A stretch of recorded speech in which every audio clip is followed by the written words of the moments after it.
মৌসুমের সর্বনিম্ন তাপমাত্রা ৮.২ ডিগ্রি সেলসিয়াস রেকর্ড করা হয়েছে উত্তরের জেলা পঞ্চগড়ে। ভোর ৬টায় পঞ্চগড়ের তেঁতুলিয়ায় তাপমাত্রা রেকর্ড করা হয় ৮.৫ ডিগ্রি সেলসিয়াস। ৩ ঘন্টার ব্যবধানে তা কমে গিয়ে ৮.২ ডিগ্রির ঘরে গিয়ে দাঁড়িয়েছে। বিভিন্ন জেলায় বয়ে যাওয়া শৈত্যপ্রবাহে দুর্ভোগ বেড়েছে ছিন্নমূল ও খেটে খাওয়া মানুষের। প্রতিনিধিদের তথ্যচিত্রে ইউসুফ হাসান নাইমের আরেকটি ডেস্ক রিপোর্ট। আগামী ২৪ ঘন্টায় তাপমাত্রা বেড়ে শীত কমবে বলে আভাস দিয়েছে আবহাওয়া অধিদপ্তর।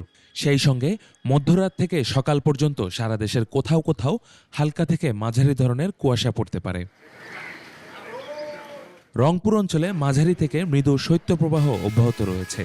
ঘন কুয়াশায় দিনের বেলায় বাতি জ্বালিয়ে চলছে যানবাহন। শীত বস্ত্রের অভাবে হতদরিদ্ররা পোহাচ্ছে দুর্ভোগ।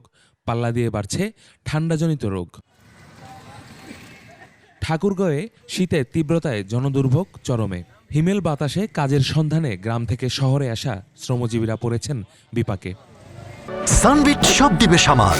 সানবিট ম্যাজিক প্রেস ডিশওয়াশিং এর মাথা ঘোরানো সলিউশন। শীতে কাঁপছে কুড়িগ্রাম, বয়ে যাচ্ছে শৈত্যপ্রবাহ, ব্যাহত হচ্ছে জনজীবন। কাজে যেতে না পারায় বিপাকে পড়েছে শ্রমজীবীরা। মৌলভীবাজারে ঠান্ডায় দুর্ভোগে সাধারণ মানুষ। আগামী কয়েকদিন তাপমাত্রা আরও কমার পূর্বাভাস দিয়েছে শ্রীমঙ্গল আবহাওয়া অফিস। ময়মনসিংহেও বেড়েছে শীতের তীব্রতা। বিপাকে পড়েছেন নিম্ন আয়ের মানুষেরা। শীতবস্ত্রের অভাবে কষ্টে আছে ছিন্নমূল লোকজন। Yusuf Hasan Naim, desk report, ২১ television.